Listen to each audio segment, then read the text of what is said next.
సత్యనారాయణ మూర్తి పోటీకి line clear అయింది. మాడుగుల నుంచి బండారును పోటీ చేయించాలి అని హైకమాండ్ నిర్ణయం తీసుకుంది. దీనిపై అధికారిక ప్రకటన వెలువడాల్సి ఉంది. పెందుర్తి సీటు జనసేనకి ఇవ్వడంతో అలిగిన బండారు ఇటీవలే పార్టీ కార్యక్రమాలకు దూరంగా ఉన్నారు.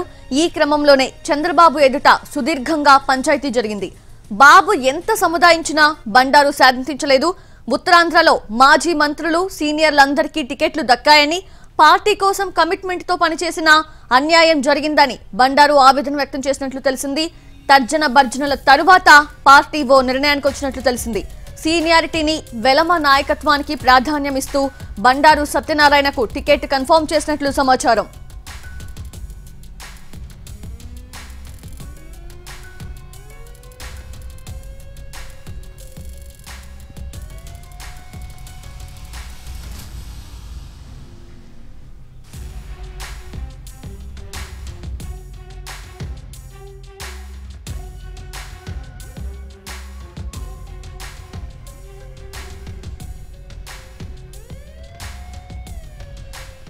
ఇప్పటికే మాడుగుల అభ్యర్థిగా ఉన్న ఎన్ఆర్ఐ పైలా ప్రసాద్ ను తప్పించడం ఖాయమైంది. పైగా ప్రసాద్ ఎంపిక పట్ల పార్టీలో అసమ్మతి రాజుకుంది. అదీ కాకుండా ఆర్థికంగా కూడా అంత సౌండ్ కాకపోవడం మరో కారణమని తెలుస్తోంది. ఇలాంటి ప్రతికూల కారణాల వల్ల పైలా ప్రసాద్ సీటుని చేంజ్ చేయాల్సి వచ్చిందని పార్టీ వర్గాలు చెబుతున్నాయి.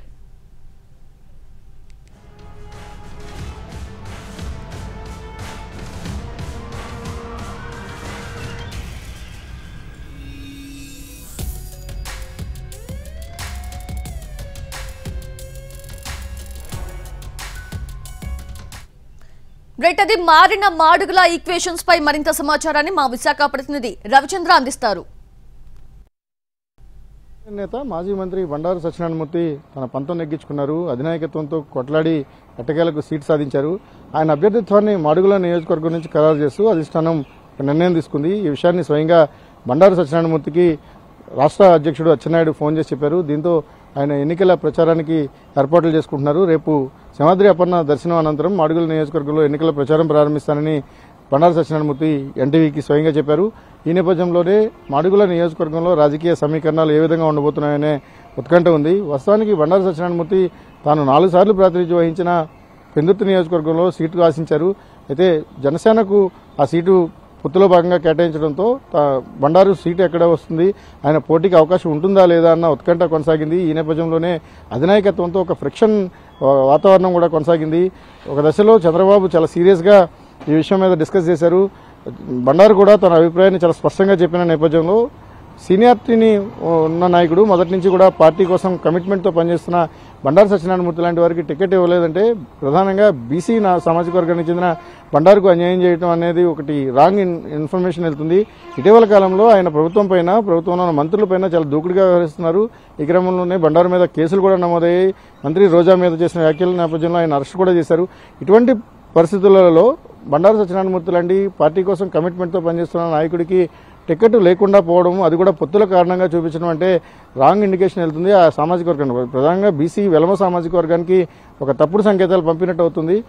అటు వైఎస్ఆర్ కాంగ్రెస్ పార్టీ వెలమ సామాజిక వర్గాన్ని చాలా దగ్గరగా వాళ్ళని ఒక విధంగా వాళ్ళని ఓన్ చేసుకున్న నేపథ్యంలో వెలమలకు ఇక్కడ తెలుగుదేశం పార్టీలో చోటు తగ్గింది అనే విషయం విస్తృతమైన ప్రచారంలోకి వెళ్తే మాత్రం నష్టం జరుగుతుందన్న ఒక అభిప్రాయానికి అధిష్టానం కూడా వచ్చింది.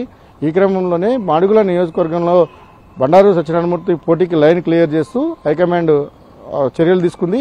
ఇక ఇదే సీటు విషయంలో అనేక తర్జన భర్జనలు జరిగాయి. మాజీ ఎమ్మెల్యే గవిరెడ్డి రామానాయుడు ఈ సీటు కోసం ఆఖరి నిమిషం వరకు ప్రయత్నించారు. ఇక ఇప్పటికే ఎన్ఆర్ఐ పైలా ప్రసాద్కు ఈ సీటును కేటాయిస్తూ అధిష్టానం ఒక అఫీషియల్గా జాబితాలో కూడా ఆయన పేరును పెట్టింది, ప్రకటించింది.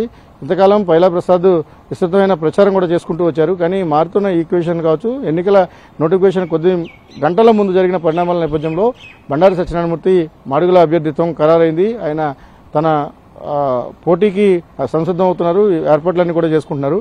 మాడుగుల నియోజకవర్గం మొదటి నుంచి కూడా వెలమ సామాజిక వర్గానికి బలమైన స్థానంగా ఉంది. అక్కడ బండారు సత్యనారాయణమూర్తికి కుటుంబం తరపున విస్తృతమైన పరిచయాలతో పాటు రాజకీయ పరిచయాలు కూడా ఉన్నాయి. వాటన్నింటిని ఆధారంగా చేసుకుని తాను బలమైన అభ్యర్థిని అవుతానని బండారు సత్యనారాయణమూర్తి అభిప్రాయపడుతున్నారు. అదే సమయంలో వైఎస్ఆర్ కాంగ్రెస్ పార్టీ కూడా ఈసారి ఆ సీటు ఏదైతే మాడుగుల ఉందో మాడుగుల సీటును మూడోసారి గెలుచుకున్న హ్యాట్రిక్ సాధించాలని వైఎస్ఆర్ కాంగ్రెస్ పార్టీ చూస్తోంది. కానీ ఇక్కడ డిప్యూటీ సీఎంగా ఉండి ప్రస్తుతం సిట్టింగ్ ఎమ్మెల్యేగా ఉన్న ముత్యాల నాయుడు ఈసారి లొకేషన్ మార్చింది. ఆయన అనకాపల్లి ఎంపీగా పోటీ చేయబోతున్నారు. ముత్యాల నాయుడు కుమార్తె ఈర్ల అనురాధ మాడుగుల నుంచి ఎమ్మెల్యేగా పోటీ చేస్తున్నారు. ఓవరాల్గా మాడుగుల అసెంబ్లీ నియోజకవర్గంలో 2 కొత్త ముఖాలు వస్తున్నాయి. ఒకటి తెలుగుదేశం పార్టీ నుంచి బండారు సత్యనారాయణమూర్తి, వైఎస్ఆర్ కాంగ్రెస్ పార్టీ నుంచి ఈర్ల అనురాధ పోటీ చేస్తున్నారు. ఈ విధంగా ఒకరు నియోజకవర్గంలో చెందినవారు ఒక నియోజకవర్గం బయట నుంచి వస్తున్నారు అయినప్పటికీ కూడా ఒక బలమైన 2 రాజకీయ కుటుంబాల మధ్య మాడుగుల నియోజకవర్గంలో హోరాహోరీ జరగబోతుందని మాత్రం అర్థమవుతుంది. Cameraman Sridatt, Ravichandran TV, Visakhapatnam.